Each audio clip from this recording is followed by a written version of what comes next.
Hello everyone, we are back with the next video.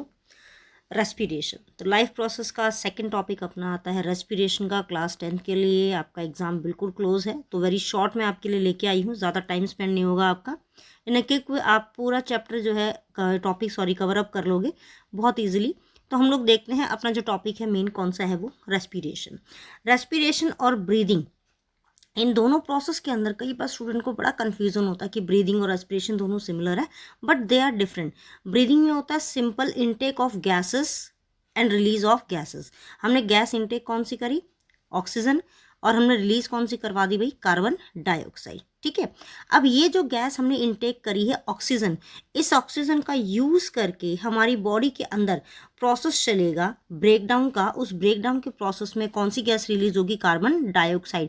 तो ये जो ब्रेकअप चलता है, मेटाबॉलिक प्रोसेस जो चलता है, ये किसके अंदर आएगा बच्चे, अपना रेस्पिरेशन के अंदर। अब रेस्पिरेशन जो है अब एयर की प्रेजेंस में चलता है या एयर के एब्सेंस में चलता है, तो इसके बेसिस पे अपने दो आते हैं, एरोबिक रेस्पिरेशन और एनएरोबिक रेस्पिरेशन।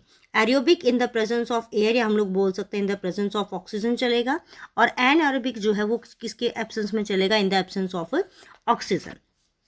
अब ये जो प्रोसेसिंग अपनी होती है, इसके अंदर एक वर्ड जो है वो आता है, अगर आप लोग ध्यान से देखें इसके अंदर, तो अपना एक वर्ड इसमें दे रखा है, ग्लाइकोलाइसिस। चाहे वो एरोबिक रेस्पिरेशन हो या फिर वो हो अपना एनएरोबिक रेस्पिरेशन। ग्लाइकोलाइसिस की डेफिनेशन की अगर हम लोग बात करें, ग्लाइकोलाइसिस क्या हो जाएगा, process of breaking glucose into pyruvic acid is called as glycolysis. जो ग्लूकोज है ये 6 कार्बन एटम का मॉलिक्यूल है, और पायरुविक एसिड होता है 3 कार्बन एटम का अपना मॉलिक्यूल। इसका जो ब्रेकडाउन है इसको हम लोग नाम किसका दे देंगे, ग्लाइकोलाइसिस का।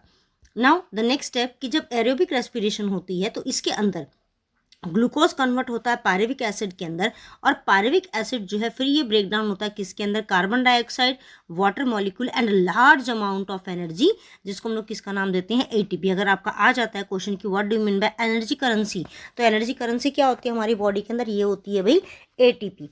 ठीक है, और एटीपी जो है इसका फुल फॉर्म अपना क्या आता है भाई, ये भी आपको पूछ सकते हैं एग्जाम के अंदर बिल्कुल। तो एटीपी का फुल फॉर्म क्या है अपना, एडिनोसाइन ट्राइफॉस्फेट। अब एडिनोसाइन ट्राइफॉस्फेट किस लिए बोला जाता है कि इसके अंदर क्या होता है अपना, एडिनाइन जो है ये एक अमीनो एसिड अपना, इस एडिनाइन के अंदर क्या हो जाएगा, एक फॉस्फेट का ग्रुप ऐड हो जाएगा, फिर एक और फॉस्फेट का ग्रुप ऐड करा हमने, फिर एक और फॉस्फेट का ग्रुप ऐड करा। जब इसके पास एक फॉस्फेट का ग्रुप होता है तो इसको बोला जाता है एडिनाइन मोनोफॉस्फेट। जब इसके पास 2 ग्रुप ऐड होते तो इसको बोला जाता है एडिनाइन डाइफॉस्फेट, और जब इसके पास 3 फॉस्फेट के ग्रुप होते तो इसको बोला जाता है एडिनाइन ट्राइफॉस्फेट। ठीक है, तो ये हमारी हो जाएगी एटीपी की एनर्जी करेंसी। अब नेक्स्ट आता है कि एनएरोबिक रेस्पिरेशन जो होता है इसके अंदर क्या होगा। एनएरोबिक रेस्पिरेशन जो है ये 2 कंडीशन में दे रखी है अपनी एनसीईआरटी के अंदर। एक तो इसके अंदर दे रखा है प्लांट के अंदर, ठीक है, और दूसरा इसके अंदर दे रखा है ईस्ट, जो कि किसके अंदर आता है भाई, अपना फंगस के अंदर आता है, और एक अपना दे रखा किसके अंदर अभी, मसल सेल्स के अंदर। ठीक है, प्लांट या फंगस के अंदर जब प्रोसेस चलता है तो इस प्रोसेस को हम लोग किसका नाम देते हैं बच्चे, फर्मेंटेशन का हम लोग नाम देते हैं। प्लांट्स के अंदर कब होता है, प्लांट्स के अंदर होती है ये कंडीशन कब आती है, जब प्लांट में होती है भाई कौन सी कंडीशन, वाटर लॉगिंग की कंडीशन। वाटर लॉगिंग की कंडीशन का मतलब हो जाएगा कि प्लांट के अंदर जितनी वाटर की नीड थी उससे ज़्यादा अगर हम लोग वाटर सप्लाई कर देते तो रूट्स के अंदर जो होता है वो गैसेस एक्सचेंज नहीं चल पाता। रीज़न क्या होता है कि सॉइल के जो पार्टिकल्स हैं उनके बीच में एयर स्पेसेस होते हैं, एयर स्पेसेस में से जितनी भी एयर है वो सारी की सारी कहाँ चली जाती है, एटमॉस्फेयर के अंदर निकल जाएगी, तो वहाँ पे क्या आ जाएगा, वाटर और स्पेस नहीं मिल पाता है। ठीक है, अब ग्लूकोज जो होगा एनएरोबिक रेस्पिरेशन के अंदर किस में कन्वर्ट होगा, पायरुविक एसिड। ये नॉर्मल प्रोसेस है, किस में चलता है बच्चे अपना, ये साइटोप्लाज्म के अंदर। ठीक है, अब क्योंकि ऑक्सीजन एब्सेंट है, ऑक्सीजन नहीं है, तो उस टाइम पे ये किस में कन्वर्ट हो जाता है, इथाइल एल्कोहल के अंदर। और अगर आपसे पूछा जाए what is the result of fermentation, तो वो भी आपका आंसर क्या हो जाएगा भाई, इथाइल एल्कोहल। ठीक है, अब सेकंड हमने बात की थी इसके अंदर किसकी, कि जो हमारी मसल सेल्स हैं उनके अंदर भी सेम यही प्रोसेस चलेगा एनएरोबिक रेस्पिरेशन का। वो कब चलता है, this is due to vigorous exercise. जब हम लोग बहुत ज़्यादा हैवी एक्सरसाइज कर लेते हैं कि यार बहुत ज़्यादा जिम लगा ली हमने, डिप्स मार लिया हमने, तो उस टाइम पे हमारे मसल्स के अंदर क्रैम्प्स, पेन होना स्टार्ट हो जाता है। उसका रीज़न क्या होता है कि उस टाइम पे पायरुविक एसिड जो है वो किस में कन्वर्ट हो जाती है बच्चे, वो कन्वर्ट हो जाती है लैक्टिक एसिड के अंदर। तो due to deposition of lactic acid हमारी मसल्स के अंदर पेन्स होना स्टार्ट हो जाता है, और ये किसका रिजल्ट होता है, एनएरोबिक रेस्पिरेशन का। अगर हम लोग यहाँ पर एनर्जी करेंसी की बात करते हैं दोनों की। तो एनएरोबिक रेस्पिरेशन के अंदर 2 मॉलिक्यूल ऑफ एटीपी रिलीज होते हैं और एरोबिक के अंदर कितने होते हैं भाई, 38 मॉलिक्यूल ऑफ एटीपी। ठीक है, अब उसके बाद देखते हैं रेस्पिरेशन जो होता है ये प्लांट्स के अंदर कैसे होता है। अगर प्लांट के अंदर हम लोग बात करते हैं तो प्लांट के अंदर आपको पता है कि भाई गैसियस एक्सचेंज के लिए मेनली क्या रिस्पॉन्सिबल होते हैं हमारे, ये होते हैं स्टोमेटा। ठीक है, और दूसरा हम लोग बात करें कि प्लांट्स जो होते हैं ये इनके अंदर जो प्रोसेसिंग है वो किससे चलती है, cell to cell. Cell to cell अगर चलेगी तो ये चलती है किसके according, according to the concentration. तो यहाँ पर हम लोग सिंपल बोलते हैं कि डिफ्यूजन का जो प्रोसेस है वो फॉलो होता है किसके अंदर, अपने प्लांट्स के अंदर।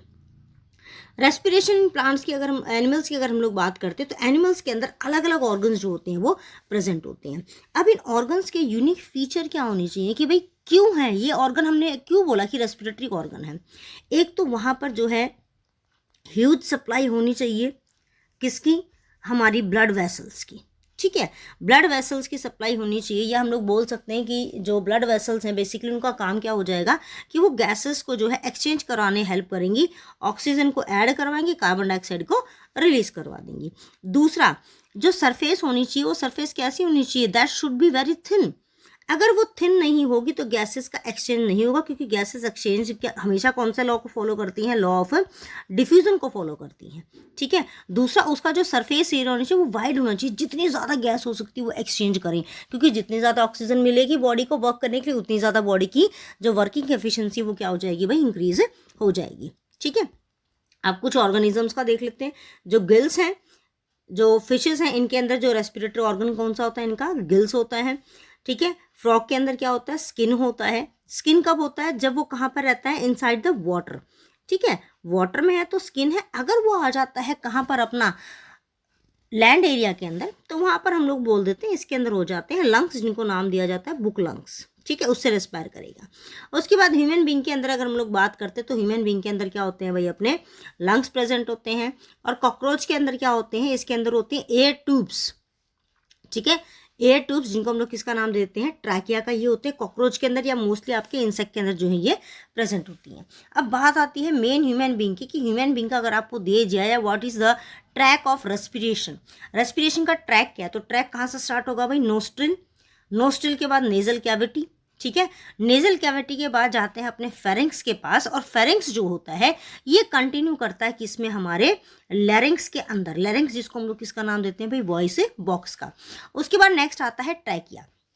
ट्रैकिया अगर आपने देखा होगा डायग्राम के अंदर तो देखो इस तरीके से रिंग्स बनी होती हैं, these are called as cartilage rings. इसका शेप पूछ लेते हैं, शेप कैसा होता है इनका, सी शेप होता है। ठीक है, और ये जो कार्टिलेज की रिंग है ये सिर्फ फॉरवर्ड डायरेक्शन में होती, बैकवर्ड डायरेक्शन में नहीं होती, क्योंकि बैकवर्ड डायरेक्शन में क्या आ जाता है भाई, अपना फूड पाइप आ जाता है, जिसको हम लोग बोलते हैं ओइसोफेगस। ठीक है, अब ये जो रिंग्स होती है इनका मेन फंक्शन क्या होता है, ड्यूरिंग द एक्सपीरिएशन, जब एयर एक्सेल करती तो यहाँ से जब एयर इसमें बाहर जाती है तो बाहर जाने के टाइम पे क्या हो जाएगा भाई, इसके अंदर एयर जब बाहर जाएगी तो उस टाइम पे क्या हो जाता है, तो यहाँ से जब एयर बाहर जाती है तो ये जो एरिया है, ये जो वॉल है कोलैप्स हो जाएगी। कोलैप्स का मतलब आपस में चिपक जाएगी, यानी कि देखो इस तरीके से है और ये चिपक के क्या हो जाएगी, ऐसी हो जाएगी। ऐसी ना हो इसके लिए कार्टिलेज रिंग क्या करती हैं, इसको प्रिवेंट करती हैं। तो ये फंक्शन है, ये पूछ लिया जाता है कई बार आपका क्वेश्चन। उसके बाद नेक्स्ट अगर हम लोग बात करें तो ट्रैकिया के बाद नेक्स्ट आता है अपना ब्रोंकाई, और ब्रोंकिया के बाद आते हैं ब्रोंकियल्स, और ब्रैंकियोल्स जो हैं ये little air like sac like structures के अंदर जो है कन्वर्ट हो जाते हैं, अपना डिस्चार्ज देते हैं, जिसको हम लोग किसका नाम देते हैं भाई, ये होता है अपना एल्वियोलाई। तो मेन अगर पूछा जाए कि गैसेस एक्सचेंज कहाँ पे चलता है, ऑप्शनल क्वेश्चन में अगर आ जाए तो वहाँ पे एल्वियोलाई अगर दे रखा है आपको तो एल्वियोलाई पे आपको टिक करना होता है। ठीक है, तो ये अपना चलेगा कंप्लीट प्रोसेस किसके बारे में, अपना ओवरऑल रेस्पिरेशन के बारे में। वेरी सून इसका थर्ड टॉपिक लेके आ रही हूँ मैं आपके लिए।